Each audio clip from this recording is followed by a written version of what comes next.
Welcome to Englishor, Learn by Listening, your daily dose of English listening and learning practice. The audio in this video is from LibriVox, a public domain source. This content is used strictly for educational purposes to improve your English listening skills.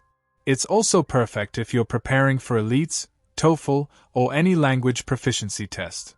Don't just learn English, hear it, feel it, live it. This is part 1 of a multi-part English listening story. Make sure to follow the full series for complete learning. Let's begin today's practice. A Hunger Artist by Franz Kafka. Translated by Ian Johnston. Recording by Corey Samuel. If he kept going and kept fasting longer, why would they not tolerate it? Then, too, he was tired and felt good sitting in the straw. Now he was supposed to stand up straight and tall and go to eat, something which, when he just imagined it, made him feel nauseous right away. With great difficulty he repressed mentioning this, only out of consideration for the women. And he looked up into the eyes of these women, apparently so friendly, but in reality so cruel, and shook his excessively heavy head on his feeble neck. But then happened what always happened. The impresario came, and in silence, the music made talking impossible, raised his arms over the hunger artist, as if inviting heaven to look upon its work here on the straw, this unfortunate martyr, something the hunger artist certainly was, only in a completely different sense, then grabbed the hunger artist around his thin waist, in the process wanting with his exaggerated caution to make people believe that here he had to deal with something fragile, and handed him over, not without secretly shaking him a little, so that the hunger artist's legs and upper body swung back and forth uncontrollably, to the women, who had, in the meantime, turned as pale as death. At this point the hunger artist endured everything. His head lay on his chest. It was as if it had inexplicably rolled around and just stopped there. His body was arched back. His legs, in an impulse of self-preservation, pressed themselves together at the knees, but scraped the ground, as if they were not really on the floor, but were looking for the real ground. And the entire weight of his body, admittedly very small, lay against one of the women, who appealed for help with flustered breath, for she had not imagined her post of honour would be like this, and then stretched her neck as far as possible to keep her face from the least contact with the hunger artist. But then, when she couldn't manage this, and her more fortunate companion didn't come to her assistance, but trembled and remained content to hold in front of her the hunger artist's hand, that small bundle of knuckles, she broke into tears, to the delighted laughter of the auditorium, and had to be relieved by an attendant who had been standing ready for some time. Then came the meal. The impresario put a little food into the mouth of the hunger artist, now half unconscious, as if fainting, and kept up a cheerful patter, designed to divert attention away from the hunger artist's condition. Then a toast was proposed to the public, which was supposedly whispered to the impresario by the hunger artist. The orchestra confirmed everything with a great fanfare. People dispersed, and no one had the right to be dissatisfied with the event. No one except the hunger artist. He was always the only one. He lived this way, taking small, regular breaks, for many years, apparently in the spotlight, honoured by the world.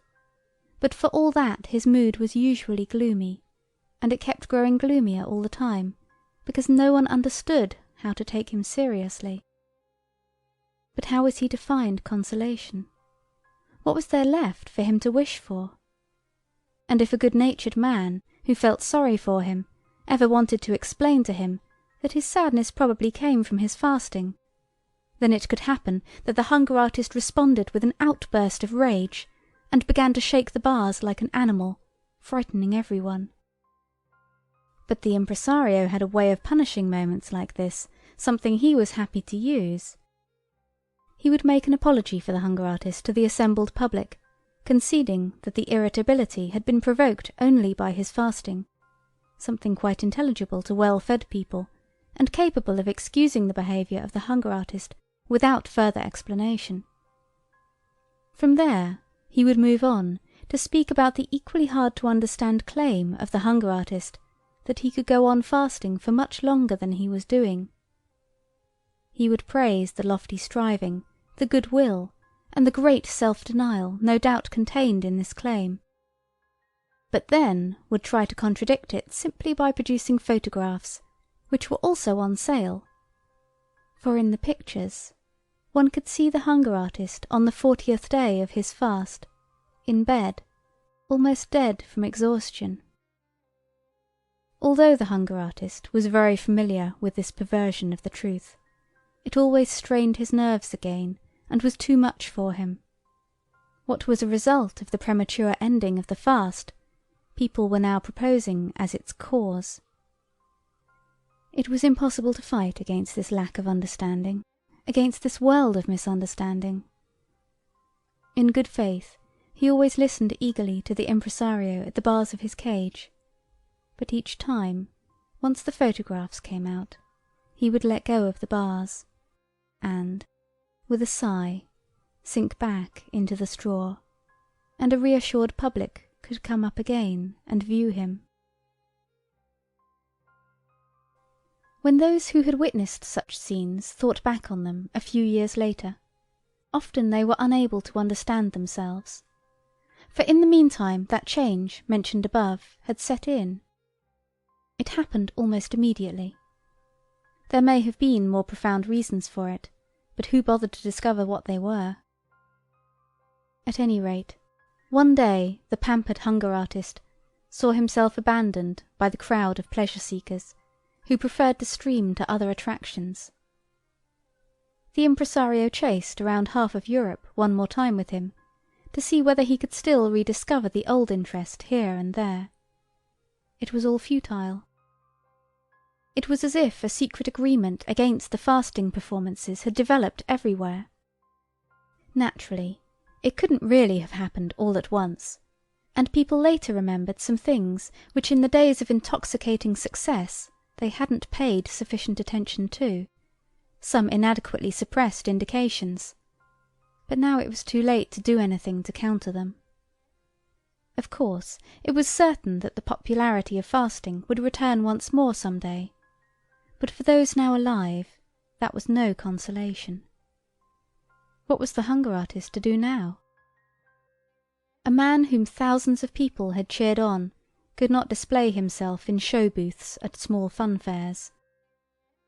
The hunger artist was not only too old to take up a different profession, but was fanatically devoted to fasting more than anything else.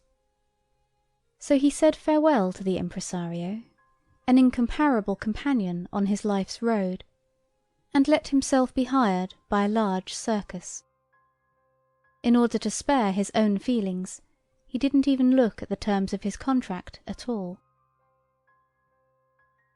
A large circus, with its huge number of men, animals, and gimmicks, which are constantly being let go and replenished, can use anyone at any time, even a hunger artist, provided, of course, his demands are modest.